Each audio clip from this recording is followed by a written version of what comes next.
அம்மா என்னம்மா ஸ்நாக்ஸ் முறுக்கு வச்சிருக்க? இன்னும் ஒரு மாசத்துக்கு அதை தாண்டா கொடுப்பா. ஏய் தம்பி இங்க பாருடா, மழைனால நம்ம தஞ்சாவூர் மாவட்டத்துக்கு பள்ளிக்கூடத்துக்குலாம் லீவ் விட்டாயடா. ஆமாப்பா அம்மா, இன்னைக்கு ஸ்கூல் லீவு, ஒரே ஜாலி தான். அப்பா போன் கொடுப்பா. எதுக்குடா போனை கேக்குற? வெளில மழை பெய்யுதுல, கேம் விளையாடுறதுக்கு தான். இதுக்கு நீ ஸ்கூலே போயிருக்கலாம். அப்பா போன்ல ஏதோ சரோஜான்னு வருதுப்பா. சரோஜா சரவண அமடி சரவண. டேய் தம்பி, மழைனால நம்ம மாவட்டத்துக்கே லீவ் விட்டாங்கடா. என்னப்பா சொல்ற? உண்மையாதான் சொல்றியா? உண்மைதான்டா சொல்றேன். பள்ளிக்கூடத்துக்குலாம் லீவ் விட்டாங்க. காலேஜுக்குலாம் இருக்கு போல. நீ கிளம்பு. மழை பெய்ஞ்சாலும் ஸ்கூல் பசங்களை மட்டும் லீவ் விட்டுறாங்க. காலேஜ் படிக்கிறவங்க எல்லாம் பார்த்தா மனசுலா தெரியலையா? தெரியல போல. ஆமா, நீ எத்தனை அரியர் வச்சிருக்க? போய் ஆகிட்டு என் லேப்டாப் எங்க? டேய் தம்பி, மழை ரொம்ப பெய்யுது, பள்ளிக்கூடம் காலேஜுக்குலாம் லீவ் விட்டாங்கடா.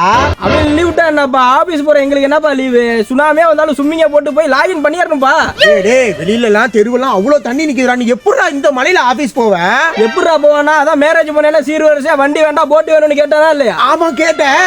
அதை எடுத்துட்டு பொழந்தரிச்சிட்டு போயிட்டே இருப்பேன்பா. ஆஹா.